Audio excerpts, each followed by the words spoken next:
सप्ताहे एकदिन करे बाड़ीते माछ मांस हय, सप्ताहे एकदिन करे मंदिरे गिये प्रसाद पाबे, तबे तो जीवने बैलेंस थाकबे। मासे एकदिन करे बाड़ीर लोक पिकनिक करते जाए, मासे एकदिन करे सकले मिले कीर्तन शुनते जाओ, तबे तो जीवने बैलेंस थाकबे। नाहले कि करे थाकबे? केन जे मंदिरटा आपनारा बाड़ीते तैरी करेछेन, पूर्वेर समस्त दোकानदार भाई बंधु दादा बाबा श्रद्धाभाजन व्यक्ति एरा बसे आछेन आजके। হ্যাঁ, অবসর সময় আমি জানি আপনারা খুব ব্যস্ত, সকাল 7টায় দোকান খোলেন, সন্ধ্যে 7টায় বন্ধ করেন, কখন নাম করবেন, সময় কোথায়? আরে ভগবানকে ফুল দেন, সে সময়টা পর্যন্ত নেই। বামুন ঠাকুর রাখা আছে, তাকে 10 টাকা আর লাড্ডু দিয়ে বলছেন একটু আমার হয়ে পুজো দিয়ে দাও। বামুন ঠাকুর তো একবার দিল, আপনার নিজের মঙ্গল তো চাইতে হবে, সে মঙ্গলকে চাইবে। শুনুন, অবসর সময় যখন দোকানে খদ্দের নেই, অবসর সময়ে একটা সাদা কাগজ খাতা রাখবেন দোকানে, সেইখানে বসে আপনি নাম লিখুন না, হরে কৃষ্ণ কৃষ্ণ কৃষ্ণ হরে হরে, হরে রাম রাম রাম হরে হরে। বলা অভ্যাস হচ্ছে, লেখা অভ্যাস হচ্ছে, নাম অভ্যাস হচ্ছে, লিখতে লিখতে লিখতে লিখতে খাতাটাও ভর্তি হয়ে যাবে, জীবনের খাতাটাও পূর্ণ হয়ে যাবে। যেদিনকে চলে যাওয়ার সময় আসবে, ভগবান সম্মুখে এসে দাঁড়িয়ে পড়বে। আমি কেন আড্ডা দেব, আমি কেন তাস খেলবো, আমি কেন জুয়ার আড্ডায় গিয়ে বসবো? হ্যাঁ, সৎসঙ্গে স্বর্গবাস, অসৎ সঙ্গে সর্বনাশ, মনে রাখবেন। হ্যাঁ, যা কিছু করছেন জীবনে সব কিছুর হিসাব দিয়ে এখান থেকে যেতে হবে। দুর্গাপুজোর সময় কীর্তন ছিল, প্রত্যেকটা ডায়াসের পিছন দিকে লেখা থাকতো সোনার দোকানের মজুরিতে, সোনার গয়নার মজুরিতে 25% ছাড়। আমার মা বলে কিছুটা কিনলে হতো না, 25% ছাড় হচ্ছে। আমি বললাম মা, কেনার দরকার নেই, জীবনে হরিনাম আশ্রয় করতে পারলে 100% ছাড় হয়ে যাবে। কি করে হবে জানো? হ্যাঁ, এমনও লোক আছে যে দুপুরবেলা বিছানায় গিয়ে শুয়েছে, নাম জপ করছে, ঘুমের মধ্যে প্রাণটা চলে গেল। ছেলে বৌমার ঝেঁটা নেই, লাথি নেই, মুখ কালাকালি নেই, সূচ ফোড়াফুড়ি নেই, কাটা ছেঁড়া নেই, ঘুমোলো, প্রাণ চলে গিয়েছে, 100% ছাড়। আর এমনও মানুষ আছে যে 10 বছর বিছানায় পড়ে আছে, পায়খানা পেচ্ছাপ করে গায়ে মেখে নিচ্ছে, মরতে চায় কিন্তু মরে না, ওটা 25% ছাড়। আপনাকে ঠিক করতে হবে আপনার কোনটা দরকার, 25 না 100। তাই সব সময়ের জন্য নাম করবেন। রাস্তায় বেরিয়েছেন, খেতে বসেছেন, কাজে যাচ্ছেন, স্কুলে যাচ্ছেন, শোনো, এক পকেটে মোবাইল থাকবে, আরেক পকেটে গীতা থাকবে, তবে তো জীবনে ব্যালেন্স থাকবে। হ্যাঁ, সপ্তাহে একদিন করে বাড়িতে মাছ মাংস হয়, সপ্তাহে একদিন করে মন্দিরে গিয়ে প্রসাদ পাবে, তবে তো জীবনে ব্যালেন্স থাকবে। মাসে একদিন করে বাড়ির লোক পিকনিক করতে যায়, মাসে একদিন করে সকলে মিলে কীর্তন শুনতে যাও, তবে তো জীবনে ব্যালেন্স থাকবে। নাহলে কি করে থাকবে? কেন যে মন্দিরটা আপনারা বাড়িতে তৈরি করেছেন, পূর্ব মেদিনীপুরে খুব ভালো ভালো মন্দির আছে, যে মন্দিরটা বাড়ির সবাই মিলে তৈরি করেছেন, বলুন তো জ্ঞানী গুণীজন যারা আছেন, সেই মন্দিরের দাম বেশি না যে মন্দিরটা ভগবান আমাদের দিয়ে পাঠিয়েছেন সেই মন্দিরের দাম বেশি? এই মন্দিরটা। আচ্ছা, যে মন্দিরটা আপনারা তৈরি করলেন, সেই মন্দিরে প্রত্যেকদিন কি জ্বালানো হয়? ধূপ। সেই মন্দিরে ভগবানকে বসিয়ে রেখেছেন, পাথরের ঠাকুরকে কি দিয়ে সেবা দেন? ফল, মিষ্টান্ন, অন্নভোগ, কলা, মোচা, থোড়, বাতাসা। হ্যাঁ, যে মন্দিরে পাথরের ঠাকুর বসে আছে সেখানে ধূপ জ্বালালেন, আর যে হৃদয় মন্দিরে ভগবান নিজে সাক্ষাৎ বসে আছে সেই মন্দিরে বান্ডিল বান্ডিল বিড়ি জ্বালিয়ে বসে আছে। ভগবান চাইলেও থাকতে পারে না, বিরক্ত হয়ে যায়। আর কত যে মন্দিরে পাথরের ঠাকুর বসে আছে সেই মন্দিরে মিষ্টি দিয়ে ভোগ দেয়, ফল দিয়ে ভোগ দেয়, আর যে হৃদয় মন্দিরে ভগবান সাক্ষাৎ বসে আছে সেখানে কেজি কেজি মুরগির মাংস ঢুকিয়ে যাচ্ছে। মানুষের অন্তর থেকে ঈশ্বরের চেতনা অবলুপ্ত হলে মনুষ্যত্ব পশুত্বে পরিণত হবে। আর একবার যদি মনুষ্যত্ব পশুত্বে পরিণত হয়, মানুষের হিতাহিত জ্ঞান চলে যাবে, সে থাকবে না। ভালো করে দেখুন যে জগন্নাথ দেবের অবয়বকে বসিয়ে রেখেছেন আপনারা। হ্যাঁ, মাটির নয়, চিন্ময় জগন্নাথ। আমি পূর্ব মেচগ্রামে একটা কীর্তনে গিয়েছিলাম, সেখানেও এইরকম একজন, উনি কিনা বলতে পারছি না, তবে এইরকমই ছিলেন একজন বসে। ভালো করে দেখুন, জগন্নাথ দেবের কিন্তু চোখের পলক নেই, মানে পলক পড়ে না, একভাবে তাকিয়ে থাকে, আছে না? চোখটা বড় কেন? কেন? জগন্নাথ দেব হচ্ছে একমাত্র ভগবান যিনি অনিমিষ, যার নিমিষ নাই। সমানভাবে সব সময় কলিযুগের জীবের দুর্দশা দেখে তার চোখ দিয়ে অবিরাম জল ঝরে। কি করে এই সব জীব পাইবে উদ্ধার, বিষয় সুখেতে সবে মজেছে সংসার, বলিলেও কেহ নাহি লয় কৃষ্ণ নাম, নিরবধি করে শুধু আমিত্বের ব্যাখ্যান। সারা জীবন ধরে ছেলে আমার, মেয়ে আমার, বাড়ি আমার, গাড়ি আমার, টাকা আমার, আমি কোনোদিন চিন্তা করিনি সব যদি আমার তবে আমি কার। যেদিনকে আমার দুটো চোখ বন্ধ হয়ে যাবে, আমার সামনে শুধু অন্ধকার, অন্ধকার আর সব অন্ধকার। হ্যাঁ, মনে রাখবেন, যে ছেলেটি প্রথম তোমায় ডেকেছিল পিতা, শ্মশান ঘাটে সেই ছেলে তোমার জ্বালবে গো তোমার চিতা। পূর্বে তোমার সাধের দেহ কর্মরবে পড়ে যাবে যেদিন শ্মশান ঘাটে বাঁশের দোলায় চড়ে। এত সুন্দর জীবন পেয়েছেন, এই জীবনের মূল্যায়ন করবেন। হ্যাঁ, আমার দাদু বলতেন, কৃষ্ণ হাত দুটো রে, একটা যদি খারাপ হয়ে যায় আরেকটা দিয়ে কাজ করতে পারবি, পা দুটো একটা যদি খারাপ হয়ে যায় আরেকটা দিয়ে চলতে পারবি, হ্যাঁ কানও দুটো একটা যদি খারাপ হয়ে যায় আরেকটা দিয়ে শুনতে পাবি, চোখও দুটো একটা যদি কানা হয়ে যায় আরেকটা দিয়ে দেখতে পাবি। এ বাবা, মুখ কটা রে? একটা দেখিস, মুখে আবার বিষ ঢুকিয়ে নিস নি যেন। মুখ যদি দুটো হতো, একটাই বিষ ঢুকতিস, একটাই অমৃত। কি, যে কানে গুরুদেব দীক্ষা দিয়েছে এটা অমৃতত্বের কান, আর আরেকটা কানে শুধু পরনিন্দা পরচর্চা শোনার জন্য, এটা বিষ কান। হ্যাঁ, মুখ যদি দুটো হতো, একটাই বিষ ঢুকতো, একটাই অমৃত, এটা একটাই দিয়ে। সাবধান, বিষ ঢোকাবেন না, অমৃত দেবেন। একবার যদি বিষ চলে যায় আর কিন্তু যাওয়ার জায়গা নেই। হ্যাঁ, মনে রাখবেন, তাই জীবনে যা কিছু করেছেন সব কিছুর জন্যে ঈশ্বরকে দায়ী করবেন না, নিজেকে দায়ী করবেন। কেন জানো? কর্ম তোমার ভালো হলে ভাগ্য তোমার দাসী, হৃদয় তোমার ভালো হলে ঘরেই মথুরা কাশী। তুমি কোথায় যাবে? কোথাও যেতে হবে না, কর্ম ভালো করে যাও। তুমি শুধু সারা জীবন ভালো কর্ম করবে, ফল তুমি ভালো পাবে। খারাপ কর্ম করবে, ফল তুমি খারাপ পাবে। দস্যুরত্নাকরকে নারদ মুনি বলেছিল, তুমি যাদের জন্য খারাপ কর্ম করছো এই পাপের ফল কেউ তোমার নেবে না, তোমার ফল তোমাকেই নিতে হবে। উদাহরণ দত্ত নিতাই চাঁদের চরণে যেই জড়িয়ে ধরেছে, নিতাই চাঁদ মনে করিয়ে দিয়েছে, শোনো, বর্ধমান জেলার অম্বিকা কালনার গৌরীদাস পণ্ডিত নামে এক বৈষ্ণব রয়েছেন। এই গৌরীদাস পণ্ডিতের বড় ভাইয়ের নাম সূর্যদাস পণ্ডিত। তার দুটি কন্যা, বড় মেয়েটির নাম বসুধা, ছোট মেয়েটির নাম জাহ্নবা। দুটি কন্যারই বিয়ের বয়স হয়েছে। আমি শুনেছি এই সূর্যদাস পণ্ডিত তোমার ছোটবেলাকার বন্ধু। তা তুমি যদি সূর্যদাস পণ্ডিতের ওই বড় মেয়েটির সঙ্গে আমার বিয়ের ব্যবস্থা করো উদাহরণ, তাহলে বন্ধুত্বের মানও রাখা হবে, আর আমারও পাত্রী জোগাড় হয়ে গেল। হ্যাঁ, শোনো, উদাহরণ দত্ত যেই এই কথা নিতাই চাঁদ মনে করিয়ে দিল, সঙ্গে সঙ্গে চরণটা জড়িয়ে ধরেছে। প্রভু, এত করুণা তোমার, হ্যাঁ, নিজের জন্য নিজেই সব ঠিক করে নিচ্ছ। শোনো, আর যেই চরণটা জড়িয়ে ধরেছে, তাহলে আর দেরি নয়, চলো আমরা বেরিয়ে পড়ি। হ্যাঁ, আর যেই বেরিয়ে পড়েছে, দুইজন সুন্দর করে একসঙ্গে নিয়ে যায়, সঙ্গে অগণিত ভক্ত। বলতে বলতে যায়, পথ চলিতে আর বলিতে। নিতাই চাঁদের হাত ধরে উদাহরণ দত্ত এক পা দুপা করে চলে এসছে সূর্যদাস পণ্ডিতের বাড়ির দরজায়। সূর্যদাস পণ্ডিতের বাড়ির দরজায় এসে দাঁড়িয়ে, দরজার বাইরে দাঁড়িয়ে দরজায় টোকা দিয়ে ডাকছে, সূর্যদাস, সূর্যদাস, দরজা খোলো, সূর্যদাস। ভক্ষর দুপুরবেলা সূর্যদাস পণ্ডিত বাড়িতে সেবা করে বিশ্রাম করছেন, আর হঠাৎ করে কে যেন ডাক দিয়ে বলে উঠলো, দরজা খোলো। আর দরজাটা যেই ছুটে গিয়ে খুলে দিয়েছে, চমকে উঠলো, কি বন্ধু?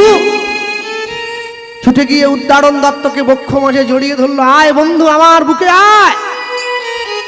এতদিন পরে তোর বন্ধুর কথাটা মনে পড়লো। মনে রাখবেন, বিপদের দিনে যে পাশে এসে দাঁড়ায় তাকে বন্ধু বলে বলা হয়।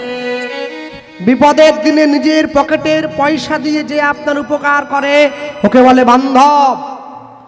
আপনার আত্মার সঙ্গে যদি তার আত্মার মিল হয় তখন তাকে বলে আত্মীয়। আত্মীয় যদি আপনাকে পরমার্থিক পথটা চিনিয়ে দেয় তখন সে আপনার পরমাত্মীয়।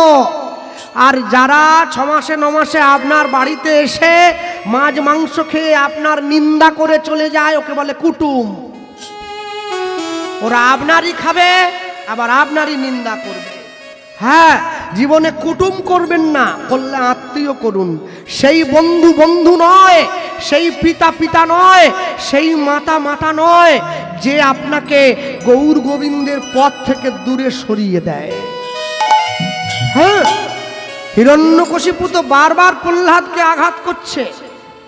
আপনাদের পূর্ব মেদিনীপুরে এই যে তমলুক বলে জায়গাটা আছে, একজন ভাগবত পাঠক ছিলেন, যার নাম নিমাই চরণ দাস। তিনি প্রাপ্তি হয়েছেন। হ্যাঁ, তাকে আমি জিজ্ঞাসা করেছিলাম, বাবা আমি বলুন, বারবার ধরে যে প্রহ্লাদকে হিরণ্যকশিপু এত কষ্ট দিচ্ছে, ভগবান তো আরো আগে এসে যেতে পারতো, দেরি করলো কিসের জন্য? সাপের মুখে দেয়, ব্যাঙের মুখে দেয়, আগুনে ফেলে দেয়, হাতির পায়ে দেয়, বলে এই তুই হরি নাম করিস না? আমি হ্যাঁ। এই শোন, আমার কাছে আয়। এ প্রশ্ন আমাকে কেউ করেনি, তুই প্রথম করলি। খুব জ্ঞানী মানুষ ছিলেন জানেন। হ্যাঁ, তার হাতের একটা আঁকার ছবি আমার বাড়িতে এখনো আছে, কল্পবৃক্ষের ছবিটা খুব সুন্দর এঁকেছিলেন। আমাকে কাছে বসিয়ে বললেন, জানিস তো কৃষ্ণ, শোন, প্রহ্লাদের সঙ্গে হিরণ্যকশিপু ওরা বাবা ছেলে না, ওরা বাপ বেটার সম্পর্ক। বলে হ্যাঁ, আগে থেকেই তো সলা পরামর্শ হয়ে আছে। বাবার অন্তরে বিন্দুমাত্র কৃষ্ণ প্রেম নেই। রাতের অন্ধকারে বাবা গিয়ে ছেলেকে বলছে, হ্যাঁ রে, কি করলে গোবিন্দ পাওয়া যায়? ছেলে বলছে, কৃষ্ণকে পাওয়া যাবে আকুলতায়, কৃষ্ণকে পাওয়া যাবে ব্যাকুলতায়, কৃষ্ণকে পাওয়া যাবে অনুভবে, কৃষ্ণকে পাওয়া যাবে আকুলতায়, কৃষ্ণকে পাওয়া যায় চোখের জলে। আমার তো একটাও নেই রে। তোমার তাহলে কি আছে? তোর কি আছে? বাবা বলছে, আমার হিংসা আছে, আমার ক্রোধ আছে, আমার অহংকার আছে, আমার অভিমান আছে, আমার আত্মগৌরব আছে। প্রহ্লাদ বলছে, বাবা যেইগুলো আছে সেগুলো দিয়েই গোবিন্দকে ডেকে নাও। তা হিংসা দিয়ে তো ভগবানের সঙ্গে বন্ধুত্ব হবে না, ভগবানের সঙ্গে শত্রুতা করো। তো ভগবানের সঙ্গে শত্রুতা করলে ভগবান কি আসবে? বলে আসবে না। তাহলে ভগবান যদি না আসে, ভগবানকে যে ভালোবাসে, ভগবানের ভক্তের সঙ্গে শত্রুতা করো। যে বাড়ির গরুগুলো বড্ড বদমাস, গরুগুলো মাঠে গেলে যদি বাড়ি আসতে না চায়, ওর বাছুরটাকে কোলে নিয়ে আপনি আগে আগে আসুন, বাছুরের টানে গরুটা আস্তে আস্তে আপনার পাশে পাশে চলে। ভগবানকে যদি না পান, ভগবানের ভক্তকে কষ্ট দিন, ভগবান টানা হয়ে আপনার কাছে চলে আসবে। বৎসের পেছনে যেমন গাভীটি ধায়, ভক্তের পাশে পাশে আমার গোবিন্দ যায়। প্রহ্লাদকে হিরণ্যকশিপু কষ্ট দিয়েছে এমনি নয়, কৃষ্ণ প্রাপ্তির জন্য। আর যেদিন কষ্টের সীমাটা চরম হয়ে গেছে, ভগবান এসে দাঁড়িয়ে পড়েছে। মনে রাখবেন, সব সময়ের জন্য জগতের মাটিতে যা কিছু করছেন, যা কিছু করলেন, আপনি চলে যাওয়ার সময় আপনাকে সব কিছুর হিসাব দিয়ে তারপরে এখান থেকে যেতে হবে। আপনি এমনি চলে যেতে পারবেন। হ্যাঁ, কদিন আগে, সপ্তাহখানেক আগে শিলিগুড়ি থেকে এক ভদ্রলোক আমার বাড়িতে এসেছিলেন, দুদিন ছিলেন। উনি ওনার স্ত্রী, উনি এলআইসির অনেক বড় এজেন্ট, 6000 পলিসি হোল্ডার আছে ওনার। সন্ধ্যেবেলা আমার গান নেই, আমাকে বসে বসে, কৃষ্ণবাবু একটু ভগবানের কথা বলা যায় কি? আল্লাহ কেন বলবো না, আমি যতটুকু জানি ওইটুকু বলবো। আমি ওনার সামনে বসে বলছি, আর উনি দেখি অঝরে কাঁদছেন। কে হলো স্যার, আপনি কাঁদছেন? বলে কাঁদছি কেন জানেন? মানুষ কত বোকা, তাই না? বলে কেন, মানুষ আবার কি বোকামি করলো? বলে মানুষ নিজে মরে গিয়ে সংসারের কল্যাণ চায়। নিজে মরে গিয়ে বলতে? বলে হ্যাঁ। বলে আমার কাছে পলিসি করেছে জানেন, 50 লাখ টাকার পলিসি। হ্যাঁ, বেঁচে থাকলে 50 লাখ, মরে গেলে বৌমাকে নমিনি রেখেছে, বৌমা পাবে 1 কোটি। নিজের মরণ চেয়ে সংসারের উন্নতি চাইছে। যে টাকা আমি ভোগ করতে পারবো না, সেই টাকা দিয়ে আমার কি হবে? হ্যাঁ, ও টাকা তো আমি ভোগ করতে পারবো না। মনে রাখবেন, এই হচ্ছে সংসার। আপনি একে যত ভালোবাসবেন না, এ তত আপনাকে দুঃখ দেবে, তত আপনাকে যন্ত্রণা দেবে। তাই সব সময়ের জন্যে মরুভূমিতে জল কভু মিলে না যেমন, সংসারে সুখের আশা জানিবে তেমন। তাই সংসারে থাকবেন, নিজের কর্মটা করে যাবেন। যেদিনকে আজকে দেখবেন একটা 20 বছরের মেয়ে আপনার রাধামণিতে বৌমা হয়ে এসছে, বৌমা হয়ে আসে, তার কপালে স্বরূপ, হাতে জপের মালা, গলায় তুলসীর মালা। কেন?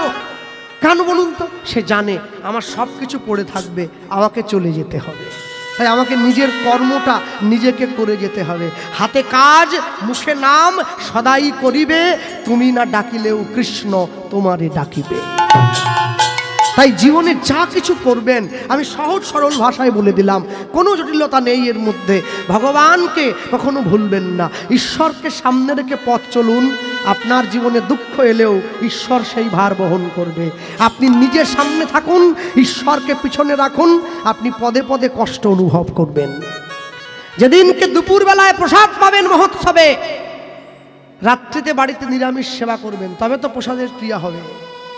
আর যেদিনকে রাত্রিতে প্রসাদ পাবেন, দুপুরে নিরামিষ খাবেন, তবে তো প্রসাদের ক্রিয়া হবে।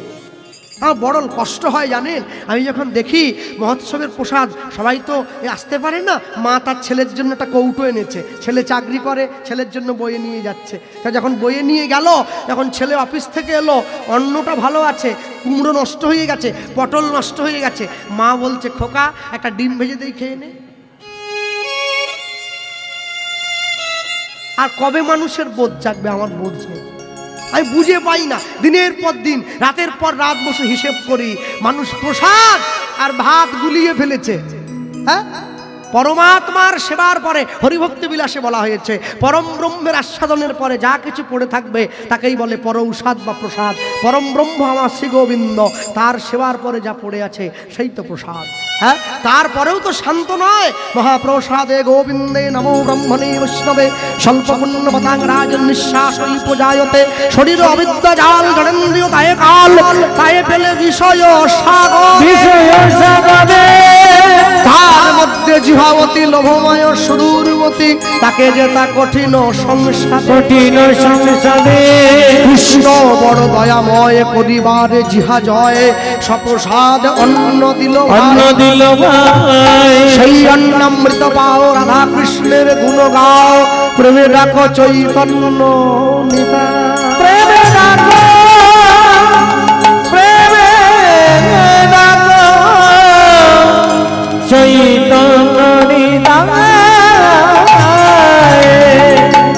রাখবেন। ভগবানের নাম স্মরণ করে, ভগবানকে স্মরণ করে যখন কেউ প্রসাদ পেতে বসে, সেই প্রসাদের স্বাদ অন্যরকম হয়ে যায়। কেন? আমার গোবিন্দ সেবা করেছেন, এর থেকে বড় আনন্দ কি হতে পারে? তাই জগতে যতক্ষণ আছেন মনে রাখবেন, ছেলেকে মোটরসাইকেল নয় জীবন দাও, মেয়েকে মোবাইল নয় সংস্কার দাও। ভারতীয় নারী, ভারতীয় পুরুষ, ভারতীয় ছেলে, তোমরা সকলে উপযুক্ত সংস্কারে সংস্কারী হবে। আমি মুসলমান ভাইদেরকে দেখেছি, এখনই সময় হয় রাস্তাঘাটে, ট্রেনে, বাসে, দোকান পাটে, মাঠে কাঁধ থেকে চাদরটা পেতেই মাটিতে বসে পড়ে নামাজ পড়ার জন্য। বারবার ধরে বলুন না নামাজ নামাজ নামাজ। নামাজটা কিন্তু মুসলমানি আরবি ভাষা নয়। আরবের নামাজকে কি বলে জানেন? আরবি ভাষায় নামাজকে বলা হয় সালা। নামাজ হচ্ছে সংস্কৃত শব্দ, নম যুক্ত অজ। নম মানে কি? নমন করো, মাথা নিচু করো, নিজেকে শরণাগতি লাভ করো অজ, ঈশ্বরের কাছে। নামাজ কাল নয় আজ। একটা 10 বছরের মুসলমান বাড়ির ছেলে আজ থেকে নামাজ পড়ে। হিন্দু বাড়িতে একটা 80 বছরের লোক, তাকে হরিনাম করতে বললে বলে আমার অনেক বাকি আছে। সাইডের লোক আবার টিপ্পনি কাটে। হ্যাঁ, মনে রাখবে গো, ভগবানের সঙ্গে প্রেম করলে প্রেম বাড়ে, মানুষের সঙ্গে প্রেম করলে প্রেম কমে যায়। আগে আমি জল দিয়ে তিলক করতাম, লজ্জা করতাম তো, তারপর সাদা মাটি দিয়ে করতাম, এখন রাধাকুণ্ডের ধুলি দিয়ে করি। প্রেম বেড়েছে না কমেছে? আগে আমি লুকিয়ে লুকিয়ে হরিনাম শুনতে দিতাম, এখন সবার সামনে দিয়ে চলে যায়। হ্যাঁ, আর যারা আমায় দেখে বলে হরি বল, হরে কৃষ্ণ কাকা, আমি মনে মনে ভাবি ওরা টিপ্পনি যে কাটলো কাটুক, তবু হরে কৃষ্ণ তো বলেছে, এতেই হবে। শক্তিশালী ওষুধ পেটে যখন গেছে কাজ হবে। আমি মহাপ্রভুকে জানালাম, এক না একদিন তোমার কৃপা হবে। মনে রাখবেন, সব সময়ের জন্য তুমি যা করেছ, যা পেয়েছ, কোনো দিনের জন্য ছাড়বে না। যা পেলে তা নষ্ট করো না। ভক্তমণ্ডলী মায়েরা সব সময়ের জন্য জগতের মাটিতে দাঁড়িয়ে, এই পৃথিবীর মাটিতে যত দেশ আছে, ভারতবর্ষের প্রত্যেকটা গ্রাম তপভূমি, ভারতবর্ষের প্রত্যেকটা মাটি তপস্থলী, যেখানেই আপনি মাটিতে মাথা লাগাবেন ওটা সাধুর চরণধূলি। তা যদি না হয়, বিরাট কোহলির মতো বিশ্ববিখ্যাত ক্রিকেটার সে গিয়ে বৃন্দাবনের ধুলিতে গড়াগড়ি দিতে পারে? সে গিয়ে ব্রজের ধুলিতে গড়াগড়ি দেয়। আর আমার মতো একটা 8 ফেল করা ছেলে আমি বলি ভগবান বলে কিছু নাই। ছি ছি ছি ছি, এর থেকে বড় লজ্জা কি হতে পারে? দুই বন্ধুকে জড়িয়ে ধরেছে, আর ওইদিকে নিতাই চাঁদ আড়ালে দাঁড়িয়ে শুনছে কৃষ্ণ নামের মালা গেথে, কৃষ্ণ নামের মালা গেথে গলায় পড়ে না রাধা সাধাবাসী। তবে রাধারানীর কৃপা কোনো কোনো ভাগ্যবানে মাঝে মাঝে হয়, সবার তো হবে না। কিন্তু কেউ যদি আমার চৈতন্য মহাপ্রভুর কৃপা অর্জন করতে পারে, সে রাধা কৃষ্ণ দুজনাকেই পেয়ে যাবে। জানো, আমি যখন ছোট ছিলাম, আমি এই দুটো চোখের জল, আমার এই মনের ভালোবাসার ভাগ আমার বাবা আমাকে দিয়েছিলাম। যখন তারা আমায় দুঃখ দিয়েছে, আমি তাদের জন্য একটু কেঁদেছি। যখন আমি বড় হয়েছি, স্কুল কলেজে গিয়েছি, এই ভালোবাসার ভাগ আমার বন্ধু বান্ধবীদের দিয়েছি। যখন তারা আমায় দুঃখ দিয়েছে, আমি তাদের জন্য একটু কেঁদেছি। আজ আমার বিয়ে হয়েছে, সংসারে আমার সুন্দরী স্ত্রী এসেছে, এই মনের ভাগ আমি তাকেও দিয়েছি। সে যেদিন আমায় কষ্ট দেবে, আমি সেদিন তার জন্য 2 ফোঁটা চোখের জল ফেলব। যেদিন আমার ছেলে মেয়ে হবে, এই ভালোবাসার ভাগ তাদেরকে দেব। এখন তারা আমায় দুঃখ দেবে, আমি তাদের জন্য 2 ফোঁটা চোখের জল ফেলব। শেষ জীবনে কীর্তন শুনতে বসে, হরিনামের আসনে বসে আমি যখন তোমার জন্য কাঁদতে যাব, আমি দেখব আমার চোখে আর জল নেই। এই 2টো চোখের জল আমি সবাইকে ভাগ করে দিলাম, তোমাকে দেওয়ার বেলা আমার চোখে জল আর রইল না। 24, এই মায়েদের মন খুব নরম হয়। 24 ঘন্টায় তুমি সবার জন্য কাঁদবে, তবে 24 ঘন্টার শেষ 24 মিনিট তুমি ভগবানকে দেবে, তার জন্য কাঁদবে। কেন জানো? এই সংসার কিন্তু তোমার কাছে সারা জীবন থাকতে পারবে না। যাবদ বৃত্ত পার্জন শক্ত তাবন নিজ পরিবার দত্ত তদনুচ্চ জরয়া জর্জর দেহে বার্তাং কোপি না বৃচ্ছতিকে। যে কদিন পর্যন্ত তুমি অর্থ উপার্জন করতে পারবে, এই সংসার তোমায় ভালোবাসবে। সেদিন তোমার দেহটা জরায় জরাজীর্ণ হবে, কেউ আর ডেকেও তোমার খোঁজ নেবে না, বাবা কেমন আছো, মা কেমন আছো। দারুণ সংসারের চরিত্র দেখিয়া মোর পরাণে লাগিছে ভয়, কলিকাল সাপের মুখে শুতিয়া রয়েছে, আমার না জানি কখন কি হয়। বিষ গরলে ভরল এ দেহ, আর কি ঔষধ আছে, দাসে অনন্ত কহয়ে সাধু ধন্বন্তরী চরণ শরণ পাছে। এখন ফুটবল খেলা হয় মাঠে, টিভিতে ফুটবল খেলায় দেখবেন, এদিকে 11 জন, এদিকে 11 জন, 22টা লোক মিলে একটা বল নিয়ে দৌড়াদৌড়ি করে। হ্যাঁ, ওরা তো মাত্র 22 জন। আপনি ভেবে দেখেছেন আপনার জীবনরূপী ফুটবলটাকে নিয়ে পুরো সংসারটা টানাটানি করছে। এ বলে তুমি আমার, এ বলে তুমি আমার, এ বলে তুমি আমার, এ বলে আমি কারণ নয়, আমি কারণ নয়। সবাই শুধু আমাকে স্বার্থের জন্য ব্যবহার করে, সবাই শুধু আমাকে স্বার্থ ফুরিয়ে গেলে এই সংসার তোমাকে দূরে ছুঁড়ে ফেলে দেবে। কেন জানো? সেন্টের বোতলের মধ্যে যতক্ষণ সেন্ট থাকে, বোতলটাকে লোক কত যত্ন করে। সেন্টের বোতলে সেন্টটা শেষ হয়ে গেলে বোতলটাকে লোক টান দিয়ে আস্তা করে ছুঁড়ে ফেলে দেয়। ঠিক তেমনি তোমার দেহে যৌবন যতদিন থাকবে, তুমি এই যতদিন সংসারকে দিতে পারবে, সংসার তোমায় ভালোবাসবে। যেদিন তুমি আর দিতে পারবে না, কেউ তোমায় খোঁজ নেবে না, কেউ আর ভালোবাসবে না। তাই সারা জীবন তো সংসারের জন্য করলেন, মাঝে মাঝে নিজের জন্য তো করবেন, নিজের জন্য করবেন। আমি নিজের জন্য করবেন বলতে এটা বলছি না যে আপনারা সবাই আমার মতো ভগবানের নাম নিয়ে ব্যস্ত হয়ে পড়ুন, তা নয়।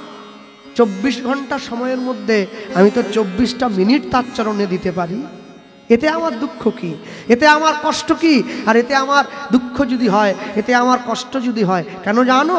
সব সময় মনে রাখবে, যেদিন প্রথম তুমি এসেছিলে ভবে, তুমি কেঁদেছিলে, হেসেছিল সবে, এমন জীবন তুমি করিবে গঠন, যেদিন মরণে হাসিবে তুমি, কাঁদিবে ভুবন। আমি যেদিন জন্ম হয়েছি না, শুধু নিঃশ্বাসটা সঙ্গে ছিল, নাম তো এখানে আসার পর দেওয়া হয়েছে। যেদিন চলে যাব, নামটা থেকে যাবে, নিঃশ্বাসটা আমার সঙ্গে চলে যাবে। তাই জগতে এমন কর্ম করতে হবে যেন নামের পাশে কলঙ্কের কালিটা না লাগে।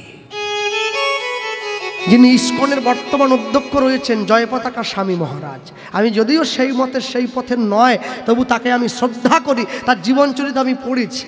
তিনি যেদিন প্রথম ভারতবর্ষে এসেছিলেন, দমদম বিমানবন্দরে এরোপ্লেন থেকে নামার সময় পায়ের জুতোটা খুলে কর্মচারীর হাতে দিয়ে বললেন, একটু ধরো তো। সাংবাদিকরা প্রশ্ন করছেন, স্যার আপনি এত বড় মানুষ হয়ে জুতোটা খুলে দিলেন কেন? তিনি উত্তর দিয়েছেন, যে ভারতবর্ষের মাটিতে আমার চৈতন্য মহাপ্রভু চরণের ধুলি আছে, আমি কত বড় মূর্খ সেই ভারতবর্ষে পা দেব, তা আবার জুতো পরে। বিমানবন্দরের মাটিতে নেমে ধুলায় গড়াগড়ি দিচ্ছে, ধুলা গায়ে মাখো বদনে মাখরে, এই তো ব্রজের ধুলো, এই ধুলো। এ ধুলা যে সে ধুলা নয়, এ ভারতবর্ষের ধুলা। মনে রাখবেন, ভারতবর্ষে রামের জন্ম, ভারতবর্ষে কৃষ্ণের জন্ম, ভারতবর্ষে বিনয় বাদল দীনেশের জন্ম, ভারতবর্ষে সুভাষচন্দ্র বসুর জন্ম হয়েছে, ভারতবর্ষের মাটিতে বিদ্যাসাগরের জন্ম হয়েছে, মেদিনীপুরের মাটিতে বীর বিপ্লবী ক্ষুদিরাম বসুর জন্ম হয়েছে। যেদিনকে ইংরেজ সরকার তার ফাঁসির আদেশ দিয়েছিল, তাকে বলেছিল, তুমি এইটুকু ছেলে, তোমার ভয় করছে না ফাঁসিতে চড়বে তুমি? বলে, আমার মৃত্যু ভয় নেই। কেন জানো? বলে, আমি গীতা পড়েছি, আমার ভয় দূরে চলে গিয়েছে। হরি বল, হরি বল। মুসলমানদের ধর্মগুরু হযরত মুহাম্মদ তার মুসলিম ভাইদেরকে বললেন, আমি আল্লাহ নই, আল্লাহর দূত। খ্রিস্টানদের ভগবান যীশু খ্রিস্ট তার খ্রিস্টান সন্তানদেরকে বললেন, আমি ঈশ্বর নই, ঈশ্বরের সন্তান। কুরুক্ষেত্রের মাঠে গিয়ে ভগবান শ্রীকৃষ্ণ অর্জুনকে বললেন, আমি স্বয়ং ভগবান। যার জন্য তো কোর্টে গিয়ে লাল কাপড়ে মোড়া বইতে হাত দিয়ে বলে, যাহা বলিব সত্য বলিব, সত্য ছাড়া মিথ্যা বলিব না। আরে আমি না হলে টানটুন করে পাশ করেছি, যারা সংবিধান চালায় ওরা কি আমার মতো টেনে পাস নাকি? না। কেন গীতা দিয়েছে জানেন? ওরা জানে গীতায় হাত দিয়ে যদি কেউ মিথ্যে কথা বলে, ইহজগতের কোর্টে ছাড়া পেয়ে গেলেও ভগবানের কোর্টে বিচারটা তোলা থাকবে, ঠিক সময়ে গিয়ে বিচারের ফলটা নিয়ে যেতে হবে। হ্যাঁ, প্রলয় সৃষ্টি তব পুতুল খেলা, নিরজনে প্রভু নিরজনে খেলিছ, এ বিশ্ব লয়ে বিরাট শিশু, আনমনে খেলিছ, এ বিশ্ব লয়ে বিরাট শিশু, আনমনে খেলিছ, প্রলয় সৃষ্টি তব। শিশু কোনোদিন বিরাট হয় নাকি? মায়ের কোলে শুয়ে খেলা করে। কাজী নজরুল ইসলাম লিখছেন, তুমি বিরাট শিশু। কেন? তুমি যত বড় শিশু না, তোমার খেলার জিনিসটা অনেক বড়। দুটো বল, একটা প্রলয়, একটা সৃষ্টি। প্রলয় সৃষ্টি তব পুতুল খেলা, দুটো পুতুল। নিরজনে প্রভু নিরজনে খেলিছ, হরি বল।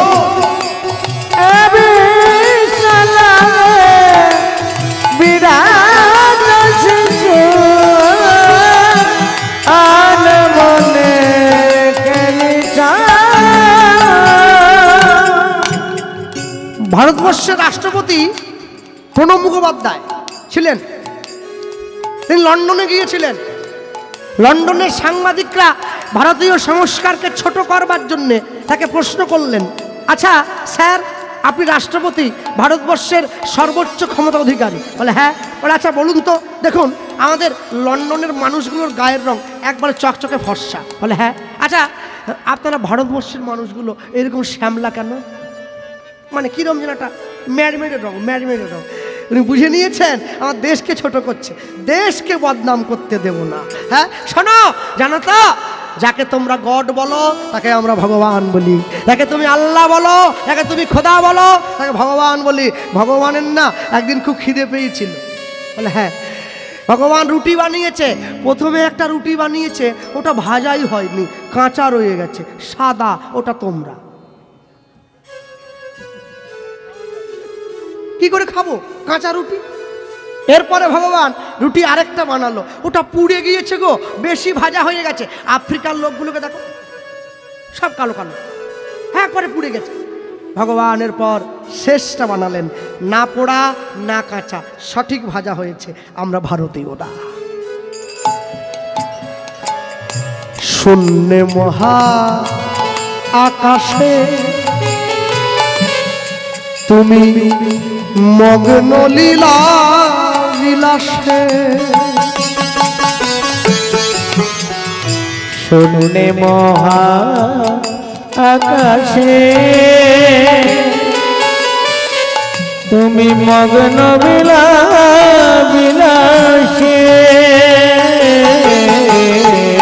যিনি এই গান লিখছেন তিনি হিন্দু নন, তিনি মুসলমান, কাজী নজরুল ইসলাম। তিনি লিখলেন খেলা নয় লীলা, বুঝতে হবে, খেলা শেষ হয়, লীলা শেষ হয় না। শূন্য মহা আকাশে